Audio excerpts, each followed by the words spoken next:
The Great Depression was, without a doubt, one of the most challenging times America has ever faced. With a fourth of the population unemployed and many suffering of poverty, the leaders of our country had to help ameliorate the issues very quickly. Luckily, Franklin Delano Roosevelt, commonly cited as one of the greatest presidents of all time, was elected in 1932, around the peak of the Great Depression. However, fixing economic problems is by no means easy, and working with others in Congress to come up with favorable resolutions is also extremely difficult. So how did FDR use his executive powers to help end the Great Depression and restore the economy? Today, you'll see.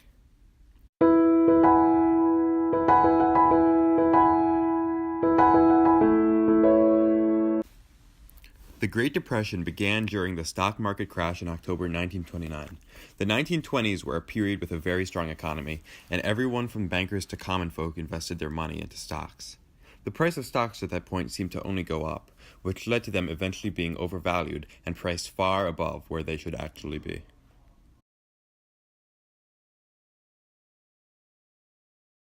Jeeves, come here, would you? Yes, sir. These stocks, Jeeves, they're crazy overpriced, overvalued. Tell my broker to sell most of my accounts. I'm panicked. Will do, sir. This scene happened all over America. The price of stocks quickly plummeted as people realized, and the many who weren't able to sell and bought their stocks on credit soared deeply into debt. The homeless grew larger as foreclosures increased, trust in banks was lost, and farmers couldn't even afford to harvest their own crops. In the year 1930, a series of 4 bank panics occurred as trust in banks plummeted. This led to more people storing their money at home, perhaps in their mattresses, and the banks would run out of money to repay their debts, and they would lose money to continue trading stocks so they could pay interest. Overall, it was a downward spiral of money loss.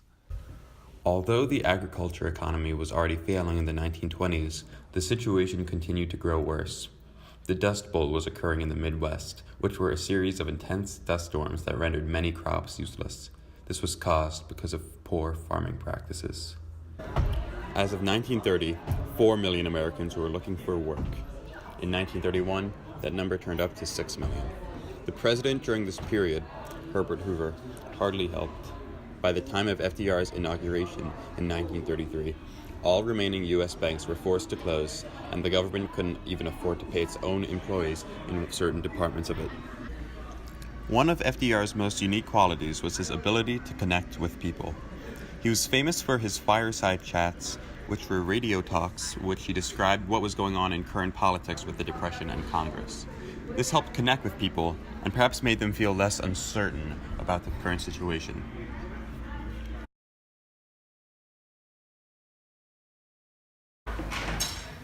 Mr. President, what is this fireside chat thing? You could mess up again. Listen, media is controlled by my enemies. This form of communication, the radio, it's the only form of communication that can't misrepresent what I say. It's your first week. There's been a bunch of bank closing and people are losing their jobs. You think they want to have a president who only talks on radio? You need to actually do something here. Listen, I'm just going to say what's been going on the past month, what we're doing, and why it's going to work, okay? Mr. President, I don't know, but this is your choice. FDR's first 100 days stand as a model for all future presidents to stand by. His goals were to revitalize the agriculture and industrial industries while also creating jobs. He created multiple organizations with government funding to help the economy. However, later you'll see how this earned him opponents.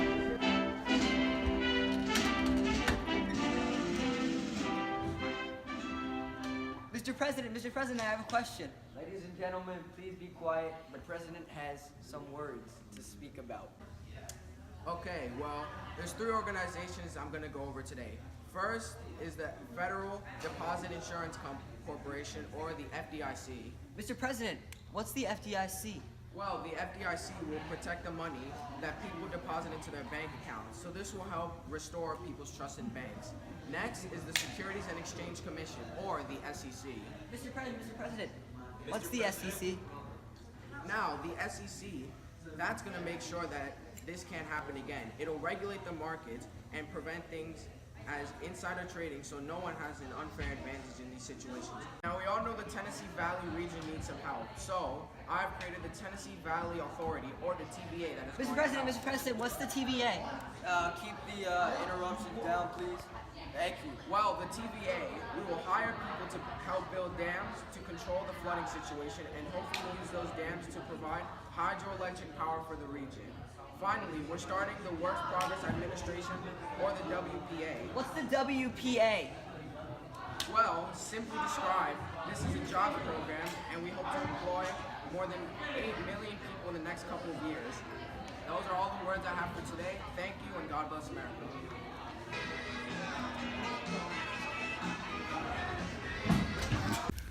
Other things passed were the Social Security Act in 1935, which basically founded the modern idea of Social Security. Before that, the United States was the only industrialized country without some form of Social Security.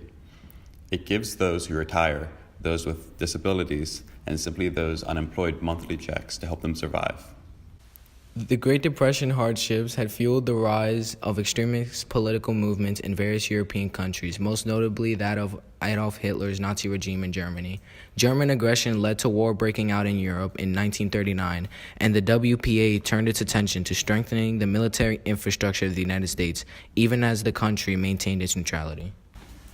FDR wasn't always universally liked or agreed with. In fact, many disagreed with him, and he performed a number of controversial actions. His main complaints had to do with the overreaching of government. The many organizations he made were using government money, and the jobs created were all government jobs. Some would disagree with this, as they believed that businesses should create jobs, and not the government.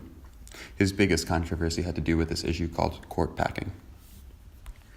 The National Recovery Administration, or the NRA, was established in 1933. It attempted to end cutthroat competition by making codes of fair competitive practice. This would plan to generate more jobs, and that itself would increase more buying. The NRA was welcomed at first, but then it was declared unconstitutional and due to its overregulation on business. The compromise was ending, but it allowing new acts such as the National Labor Relations Act, which defined unfair working policies, and it also allowed for laborers to bargain with their unions. The issue of court packing was FDR's greatest controversy. His plan was this: for every justice whose age is over 70 years, another justice is added to the Supreme Court. However, there would be a maximum of 6 justices added. Now, FDR wanted to do this because the Supreme Court found some of his New Deal legislation and his organizations unconstitutional and vetoed them. So with this, he could add more justices that shared his beliefs onto the court. Thus, he could overdo the veto.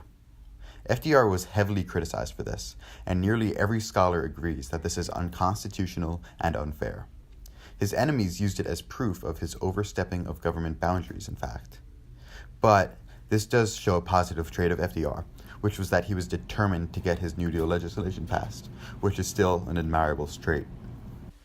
FDR's policies greatly helped the Great Depression, and the unemployment rates decreased significantly with his New Deal after he was elected. However, with the United States' great system of checks and balances, he didn't have full control of what the government could have enforced. Court packing was his completely unconstitutional method of overcoming this system, but luckily it was shot down by media and government alike.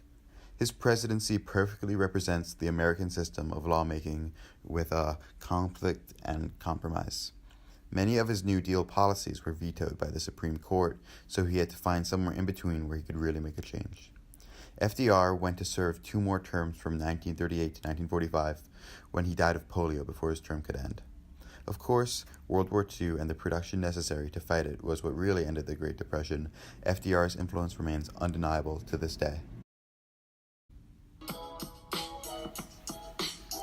Make sure you guys check out yesterday's video, and also make sure you hit that subscribe button right now and turn on post notifications so you never miss a post. Follow me on my other social medias, and see you guys tomorrow. Peace out. I didn't know he was a great